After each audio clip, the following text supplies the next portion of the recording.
This week is English Wine Week, a time to spotlight the people and roles shaping the UK's growing wine industry.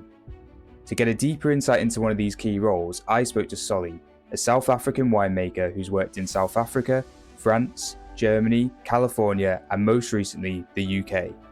He shares what the role really involves, the skills behind the craft, and why English wine is gaining global attention. Here's a closer look at life behind the label.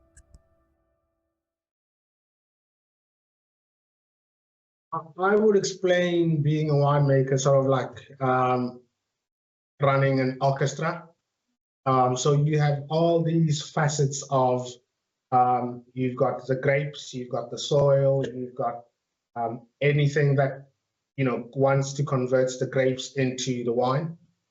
And on the other side, you've got a bottled wine and you've got consumers and you've got markets. So you try, as a winemaker, what you try and do is you're trying to have what's planted in the soil to put the best possible wine or the best possible product out on the other side on someone's table, either at a restaurant or at home or sitting with friends. So that's what I believe a winemaker does. And some of the critical things, or some of the big things that we do is we do harvesting. So we decide when the grapes are ready to come in. Sometimes the decision is made for you by nature or by the elements.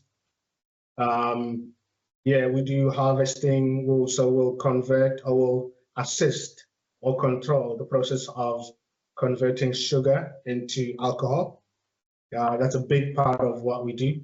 And preparing the wine for bottling, for secondary fermentation in the case of sparkling wine, and and labeling and packaging and putting it and advertising the wine, and having it on someone's table and just chatting through people. Education is also quite a big thing, because winemaking, or any topic around winemaking, can be a little bit intimidating to talk about. So then educating people and making people comfortable about this whole idea of wine is a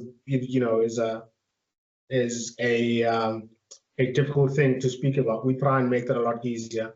And I think that's something that we should try and focus on, because at the end of the day, it's a product, it's got a bit of alcohol. We just need to learn, or we just need to learn how to share information on, the best way to drink it. Firstly, every day starts with a coffee. Coffee is important to us. Next step will just be to discuss the steps and processes of where the wine is and where it needs to be going. So if a wine is in bottle and we're not sure as to whether it's time to release it or it's not time to release it, so we have to sort of like do an assessment of the wine. We might do a chemical analysis, we might do a taste analysis, or we might do a visual analysis.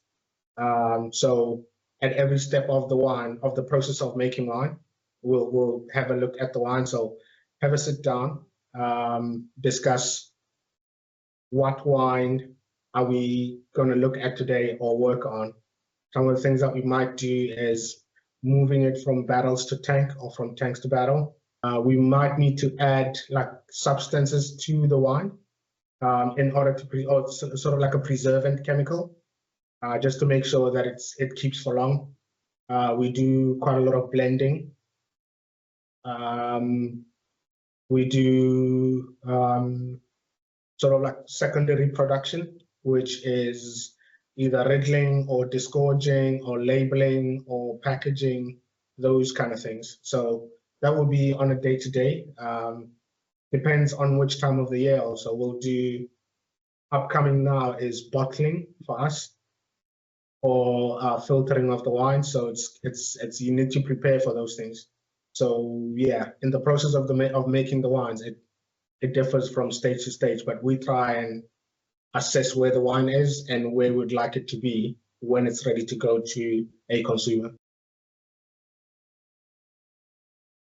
Yeah, I went to university, Stellenbosch, and you go through a 4-year learning program or degree, and that's a lot to go through, and it prepares you in one way or another to learn how to make wine. But another important process is working at different wineries so you can transform your knowledge into sort of like physical knowledge or to turn it into experience. That's quite an important process. But yeah, I studied and then worked in different parts of the world to try and gain more physical experience. I think the people is probably the biggest thing. We all have one common purpose, and it does not matter how we get to it. We all want to make the best possible wine from the grapes we get, and we all sort of like have our ways, and we all sort of our belief systems. But at the end of the day, we all want to make the best wine possible. And yeah, we all want to sit down at the end of the day and talk about what we have in our glass. So I think the people make this industry really great. The challenge of every vintage being different also makes the job really interesting. It's a case of, so we work with about 5 or 6 different varieties, probably more. And obviously with every region or every country in the world, they work with different varieties. So that's why it's important to travel and learn what they do. And when you ever get the chance to make a similar thing or make something that might resemble that, or make a wine that reminds you of a certain place, then you have the background of experience.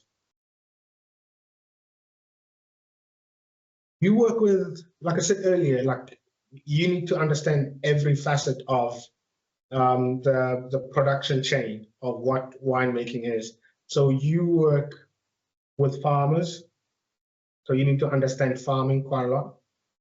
You work with pickers, people that are going to pick your grapes, and generally it's people that did not have the opportunity to go to school, further their studies, so they're trying to do the job for the season.